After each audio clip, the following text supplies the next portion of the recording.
सभी को नमस्ते। मैं जतिन चौहान, आप देख रहे हैं एजुकेटर पॉइंट।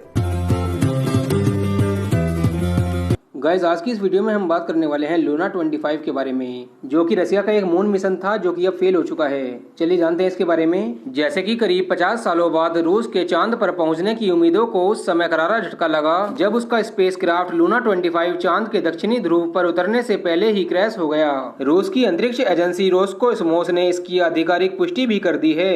रूसी एजेंसी ने बताया कि लूना 25 प्रोपल्सन मैनूवर के समय चंद्रमा की सतह से टकरा गया था, जिसे हार्ड लैंडिंग भी कहते हैं। ऐसा ही कुछ भारत के पहले मिशन चंद्रयान 2 के साथ भी हुआ था। लूना 25 का क्रैश होना रूसी स्पेस एजेंसी के लिए एक बड़ा झटका है। इसके साथ ही दुनिया भर के वैज्ञानिक इस बात पर चर्चा करने में लगे हैं कि आखिर लूना 25 के साथ आखिरी क्षणों में ऐसा क्या हुआ होगा।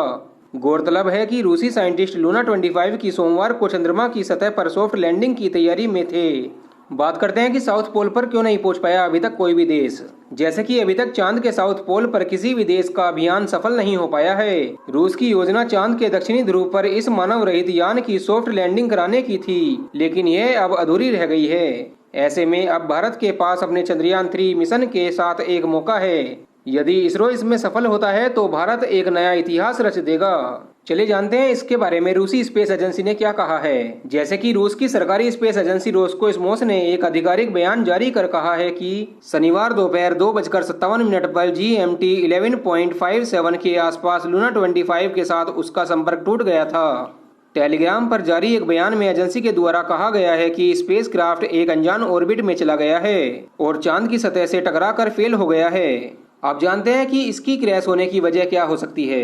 जैसे कि वर्ष 1976 के बाद से यह रूस का पहला मून मिशन था जो अब फेल हो गया है। सोवियत संघ के पतन के बाद रूस ने कोई भी लूनर मिशन लॉन्च नहीं किया था।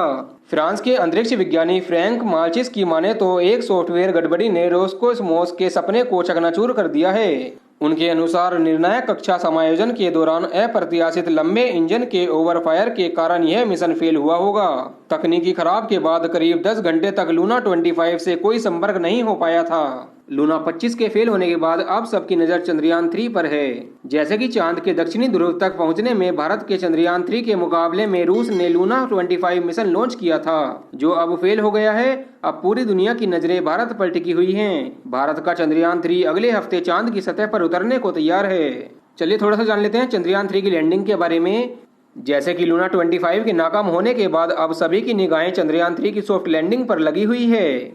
लूना 25 के क्रैश होने की खबरें मीडिया में आने के बाद भारतीय स्पेस रिसर्च ऑर्गेनाइजेशन इसरो ने सोशल मीडिया पर बताया कि चंद्रयान 3 23 अगस्त की शाम को 6:04 पर चांद पर लैंड करेगा। जानते हैं कि रूस के नाम पर कौन कौन सी बड़ी उपलब्धि है। जैसे कि पृथ्वी की कक्षा में दुनिया का पहला सैटेलाइट 1957 में स्पुतनिक 1 स्थापित करके पहले ही रूस ने इतिहास रच दिया था। अंतरिक्ष में पहली बार इंसान यानी कि यूरी गागरिन को भेजने का कारनामा भी रूस ने 1961 में कर दिखाया है। उसके बाद अमेरिका और सोवियत संघ के बीच ये होड़ थी कि चांद पर सबसे पहले इंसान को कौन उतार सकता है, लेकिन अपोलो मिशन के जरिए अमेरिका ने चांद की सतह पर पहली बार इंसान को उतारकर यह बड़ी उपलब्धि अपने नाम कर ली थी। गाइज, ये इन्फॉर्मेशन थी लूना 25 के बारे में। गाइज, वीडियो इन्फॉर्मेटिव लगी हो तो लाइक कर देना, कमेंट करके बताना वीडियो कैसी लगी, एंड अभी तक चैनल को सब्सक्राइब नहीं किया चैनल को सब्सक्राइब कर दीजिए। Thank you friends.